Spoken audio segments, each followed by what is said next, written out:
Olá, amigos!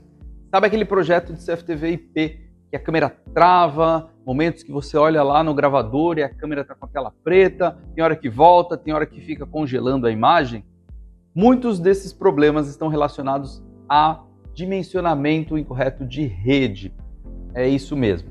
Então, se você resolve problemas de rede, você resolve a maior parte desses problemas em projetos de CFTV IP ou de segurança eletrônica IP de maneira geral. Aquele interfone que você aperta, tem hora que não toca do outro lado, aquele vídeo porteiro que a imagem fica congelando. Então, boa parte desses problemas estão relacionados com rede, mas não é com o equipamento de rede, mas sim com escolhas que você faz ou não na hora de desenvolver o projeto. E nesse vídeo eu vou te dar dicas aí para isso nunca mais acontecer nos seus projetos e você conseguir diagnosticar.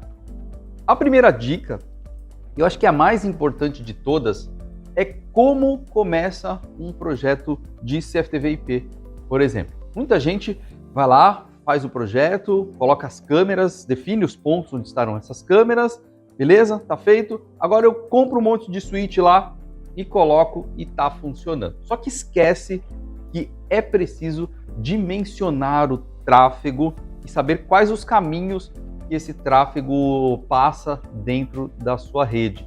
Isso é o projeto de rede. Não é só colocar switches lá, é entender qual que é o tráfego e saber qual que é o caminho que esse tráfego vai passar. E esse cálculo, né, esse dimensionamento, parte do bitrate, do conhecimento de qual que é o bitrate, qual que é a taxa de dados que a câmera e a somatória de câmeras e a somatória de dispositivos vai gerar na sua rede. E às vezes, se a gente não presta atenção, nós podemos ser meio que enganados assim pelas informações que são apresentadas ali na hora de monitorar e na hora de visualizar as informações dos equipamentos. Eu vou mostrar aqui para vocês. Tem um conceito aqui na configuração das câmeras que é a possibilidade de você fixar ou não o bitrate, né, o CBR ou o VBR. O bitrate é o tráfego que aquela câmera vai gerar por stream de vídeo para o gravador, na rede para o gravador.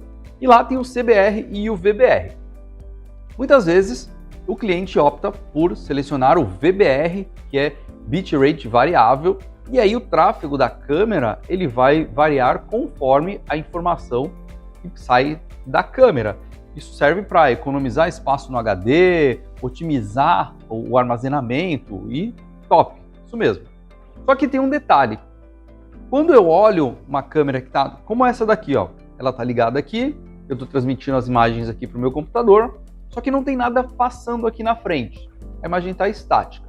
Quando eu olho dessa forma o tráfego dela, ele é bem baixo, ó. Está trafegando aqui 120K, 460K, enfim, da ordem dos kbps essa câmera está trafegando. Só que se eu movimentar aqui, ó, se eu passar a mudar aqui a imagem que ela está capturando, ó, o tráfego já vai para 2 mega, 1.7, 1.8, ele quadruplicou o tráfego que essa câmera está gerando na rede. Então se eu olho lá, putz, minha câmera está travando, mas eu olho lá, ela está só transmitindo 4 kbps, por quê? Não é um problema ali.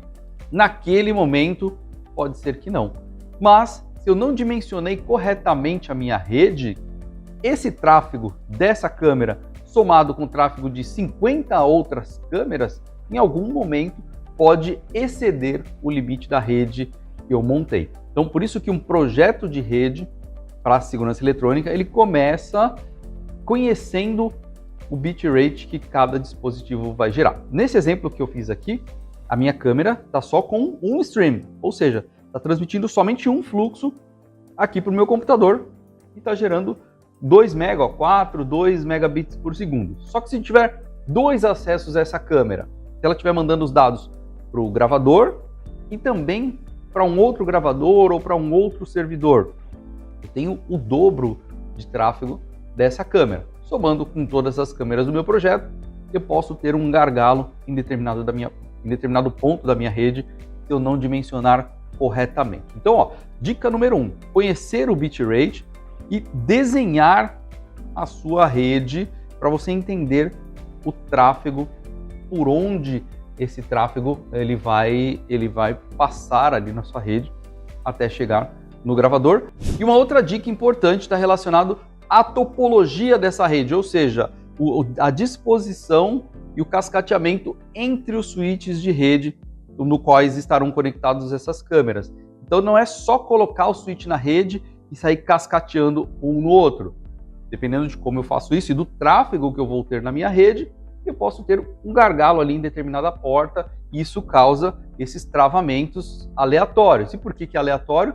Por conta disso aqui, ó.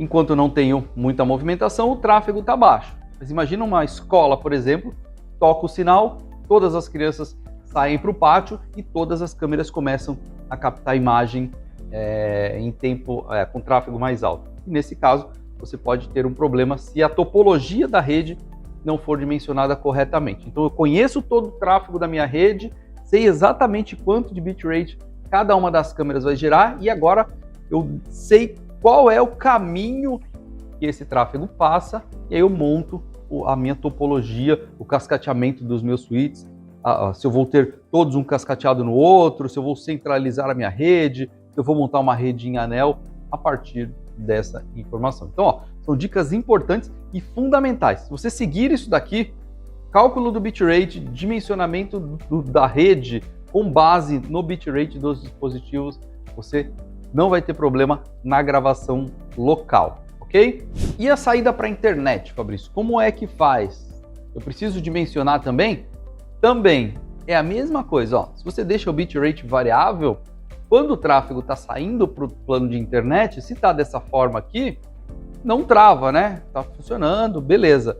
Mas, se você tem todas as câmeras ao mesmo tempo transmitindo informação, por mais que seja o stream extra, se você abrir várias ao mesmo tempo, você pode ter sim um gargalo lá no seu plano de internet, né? No upload do seu plano de internet, porque você vai ter várias câmeras transmitindo uma taxa de bits alta, se você deixar lá no variável.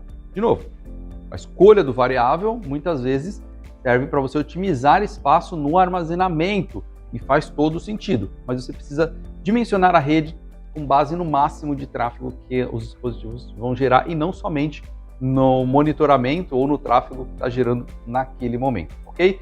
Às vezes a gente olha, pô, essa câmera aqui gera só 400k bps de tráfego. A resposta é não. Essa câmera aqui pode gerar até 6 megabits de tráfego, dependendo de como ela está configurada, ok? Se você quiser saber um pouco mais dicas de projetos de redes para CFTV/IP, segurança eletrônica, continua acompanhando a gente aqui, que a gente tem bastante coisa bacana para você. Valeu e até a próxima!